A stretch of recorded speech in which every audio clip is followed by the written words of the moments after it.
Bueno, muy buenas. Hola. A ver cómo afrontamos esto. En primer lugar, comentaros un poco la sensación, daros las gracias a Marcel y a Stephen por haberme invitado. Cuando me invitan me dicen, bueno, ¿quieres dar una charla en el Creative Morning? Sí, sí, fantástico.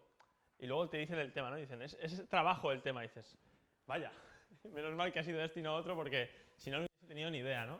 La verdad es que ha sido interesante porque te dan un tema y de repente tienes que hacer un ejercicio sobre un tema que es muy cotidiano, que es muy normal, pero sobre el que no has hecho nunca un pensamiento un poco de cuestionar ciertas cosas o de verlo desde otro lado o lo que sea, ¿no? Entonces ha servido un poco para eso. En esta primera diapositiva, esta es una caricatura que hice de un profesor, bueno, Carlos Bayala, es un publicista muy importante a nivel internacional. Me dio clase el año pasado en un máster de creatividad que hice aquí en Valencia y durante la clase nos riñó un poco, de manera muy elegante, no se notó que nos reñía, pero nos reñía, y nos decía, es que los alumnos, aunque aquí la relación no es profesor-alumno, es otra cosa, ahí sí que era así, dice, los alumnos venís a las charlas, a las clases, y parece que vais con la caña de pescar, intentando pescar algo, ¿no? Es como, me quiero llevar de aquí respuestas. Y dice, y de alguna manera nos decía, yo lo que quiero es traeros preguntas. Y a mí en aquel momento, como alumno, me molestó un poco, porque yo soy el que se quiere llevar eso, la frase que luego recuerdo, o que luego saco en una conversación, o que me guía un poco. Y eso es lo que él justo criticaba. Decía, no te lleves una frase. No te lleves una frase que encima es mía, es mi punto de vista, y te la quedes. Llévate las preguntas y a partir de ahí intenta enriquecerte tú o intenta trabajar tu punto de vista. Más o menos venía a ser esto, con mis palabras. Entonces, ¿qué sucede? Que al final, dándole un poco de vueltas al tema del trabajo, creo que lo que de verdad tiene valor aquí es una diapositiva en la que hay una pregunta. Y que esa pregunta es para cada uno. Yo os voy a dar mi respuesta, os voy a dar mi punto de vista, pero en realidad creo que es un poco lo que nos decía Carlos en aquella clase. Cuando empiezo a pensar sobre el trabajo, me acuerdo de Raúl Minchinela, es un analista cultural que tiene un videoblog que se llama Reflexiones de Repronto, en el que lo que hace es, tiene parte de una premisa. Según él, y yo estoy bastante de acuerdo, las verdades humanas o las verdades sociales se pueden ver en la cultura popular. Es decir, si en la sociedad hay una idea, pongamos, esto es lo típico que cuando se ve publicidad antigua, ves que los roles del hombre y la mujer son de una forma, o no sé, ideas de cualquier forma, las ves en lo popular, ¿vale? En las películas, en las canciones, en los refranes, en todo esto puedes ver y puedes analizar y puedes descubrir ideas que están a lo mejor un poquito ocultas o un poquito de las que se dan por supuestas, ¿no? Entonces este señor lo que hace en este videoblog, en Reflexiones de Repronto, es hacer conexiones entre cosas de la cultura popular, películas y videojuegos y programas de televisión, y sacar ideas. Entonces, bien, hacia adelante. En un capítulo, que es el capítulo 43, que se llama Economía sumergida, dice, sobre el trabajo nos cuenta se da cuenta de una cosa, dice, antiguamente la concepción del trabajo era otra, y lo veíamos, por ejemplo, en la canción de Los Picapiedra. Es un poco tontería, pero no es tontería. Pero cuando empieza Los Picapiedra, vemos a Pedro Picapiedra que pica, termina el trabajo y se va a casa. Y en Los Simpson pasa lo mismo. Empieza la canción, tenemos a Homer Simpson trabajando, pica, ficha, se pira y después del trabajo empieza la serie. Igual que, y cito casi literalmente, igual que Superman solo es Superman cuando termina en el Daily Planet. Mientras está en el Daily Planet es... no sé, ¿cómo se llama? Superman. Clark Kent. No soy un experto en cultura popular, ¿vale? Queda claro. Entonces, dice, sin embargo, con el tiempo esto ha cambiado. Y como él siempre, según su teoría, se apoya en algo popular para demostrártelo, mirad, ha cambiado. Hoy tenemos una serie que es Bob Esponja, en la que, voy a pararlo para que no entréis en un bucle hipnótico viendo a Calamardo destrozarse la cabeza, ¿vale? En la que ya el trabajo, o sea, la vida no empieza después del trabajo, sino que la serie sucede en el trabajo. Están ahí en el Cangreburger no sé cómo se llama ahora mismo el restaurante de Bob Esponja, pero están ahí y la vida sucede fundamentalmente ahí dentro. ¿Qué sucede? Además muestra dos formas de vivir esta realidad, ¿no? Dice que Calamardo está frustrado porque tiene inquietudes y no le gustan las condiciones laborales y eso le genera malestar. Y por otra parte, tenemos a Bob Esponja, que hay una parte de la serie, una escena en la que dice no puedo hacer su dinero, la Cangreburger es mi pasión, ¿no? Es como que le da igual las condiciones laborales, él muestra una fidelidad a la empresa que la empresa no le corresponde de ninguna manera y pone toda su líbido y todo su ser en el trabajo. Entonces, de alguna manera, la reflexión esta que os digo que tuve que hacer sobre el trabajo me lleva a esta realidad. Investigando un poco, leyendo un poquito, a partir de este capítulo de Reflexiones de Repronto, llego a esta idea. El trabajo que toda la vida había sido el medio de vida, y es lo que nos contaban nuestros padres y nuestros abuelos, y de hecho es una forma en la que nos referimos al trabajo. Sin embargo, si miramos nuestras vidas hoy, seguramente el trabajo no es nuestro medio de vida. O sea, si analizamos, cuando nos preguntan ¿qué tal estás?, ¿qué contestamos, no? O cuando nos presentan a alguien, ¿cómo se llama? Y la siguiente pregunta, ¿cuál es? ¿Y a qué se dedica? ¿No? O sea, al final, no sé cuál es la siguiente diapositiva. Vale, ya me da un respiro esta diapositiva. La realidad es que el trabajo de estar, y esto lo hemos visto, no estoy hablando de Bob Esponja, estoy hablando de nuestras vidas, el trabajo de estar en un lado funcional, en un lado un poco al servicio de, se ha movido y se ha colocado en el centro de nuestras vidas. ¿Vale? Entonces, para mí llega aquí el momento, ¿no? Llega el momento de la pregunta, porque la verdad es que es difícil escapar de esto. O sea, es muy difícil decir hoy, no, el trabajo no va a estar en el centro de mi vida, lo voy a poner ahí, al margen. Es muy difícil porque los ritmos de trabajo, las condiciones de trabajo, la presión económica, la situación económica, todo nos lleva de alguna manera, o sea, es ir muy en contracorriente. El ejercicio de poner al trabajo en un rincón, como antiguamente, supone mucha renuncia que pesa. Entonces, para mí la pregunta que me he hecho es esta. Ahora que el trabajo espera más de nosotros, ¿qué podemos esperar nosotros de él? O sea, ahora que tú te has movido, el trabajo se ha puesto aquí, en el centro de nuestras vidas, oye, espera un momento, te has puesto aquí en medio, vamos a hablar de esto, ¿no? O sea, vamos a ver hasta qué punto tiene sentido que tú estés aquí y hasta qué punto te voy a dar yo a ti, ¿no?, ese protagonismo. Entonces, lo que vengo a comentar ahora, hago una pequeña reflexión sobre esta pregunta. Y lo que os comentaba, ¿no? Para mí, estamos en una pequeña charla de 20 minutos, es viernes por la mañana, tampoco conviene volverse loco a pensar, pero sí que de alguna manera he querido hacer esta pregunta y enfocarla, darle una respuesta mía, personal, dentro de un aspecto, ¿no? Porque al trabajo, hoy, que ocupa tanto en nuestras vidas, aunque nos cuesta verlo, hay que tomar mucha distancia para darse cuenta de esto, al trabajo le pedimos muchas cosas. A veces se le pide la libertad. O sea, este discurso, que suena un poco raro, en el fondo es como, ostras, si yo curro mucho, gano más pasta, y si gano más pasta, tengo más libertad, porque soy más capaz de elegir, ¿no? Bueno, o sea, yo personalmente, este no es el debate del que voy a hablar ahora, pero hay gente, ¿no?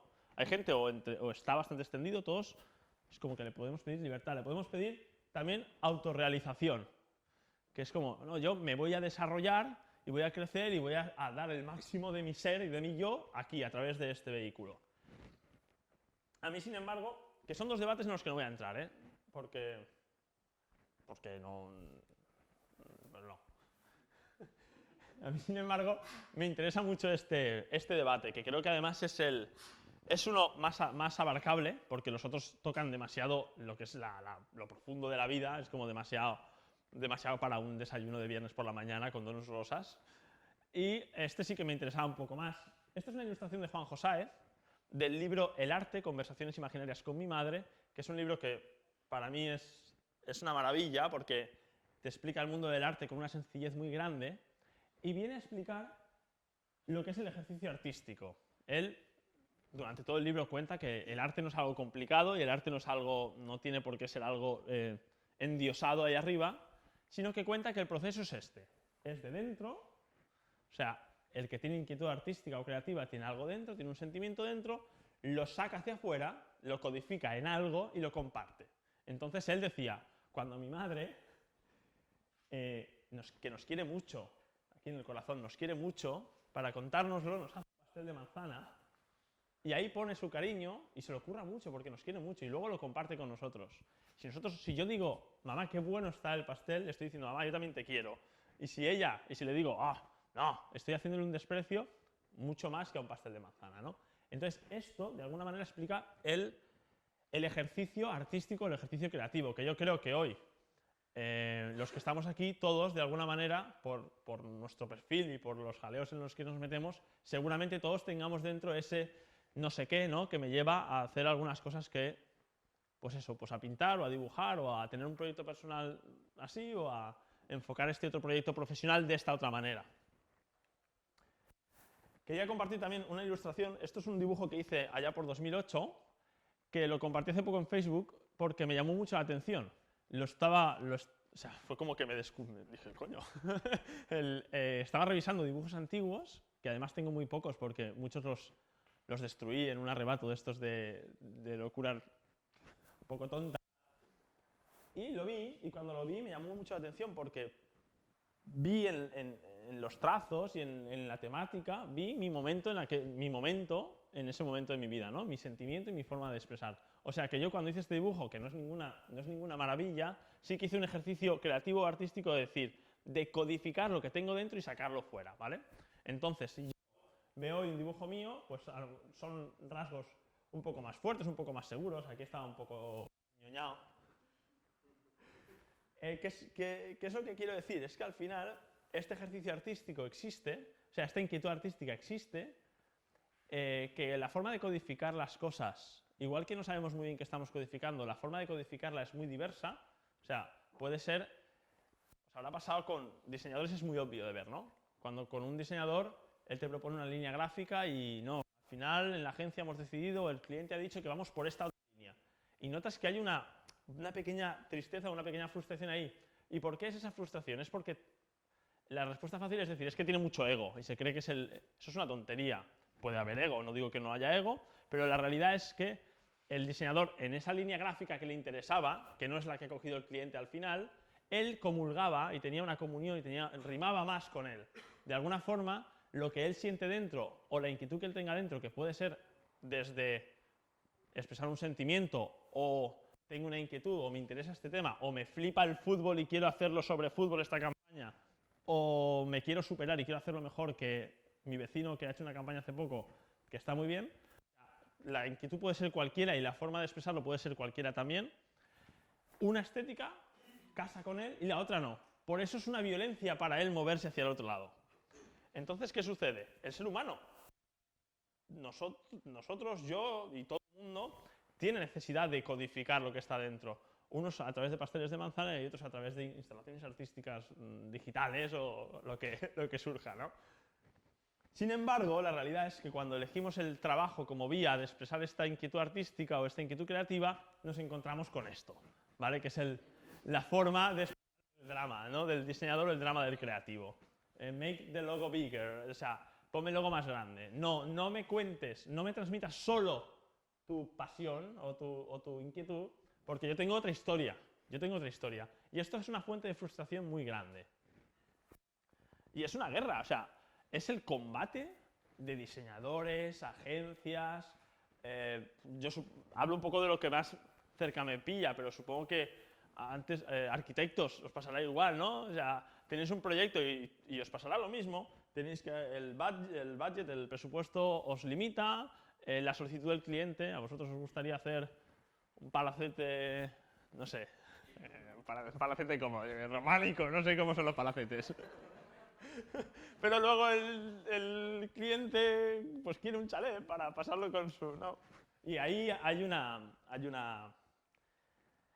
un pequeño abismo, ¿no? Y pensándolo bien, llegué a esta conclusión. Es que el proceso creativo generalmente se nos olvida que tiene una fase. O sea, cuando es proceso creativo tú solo en casa, tienes una creación y ya está, ¿no? Tienes una inquietud, una creación y a lo mejor lo compartes. Sin embargo, cuando hacemos este proceso creativo, este proceso artístico, y metes libido personal tuya, que es inevitable y todos lo hacemos en el trabajo, nos encontramos con esta barrera, ¿no?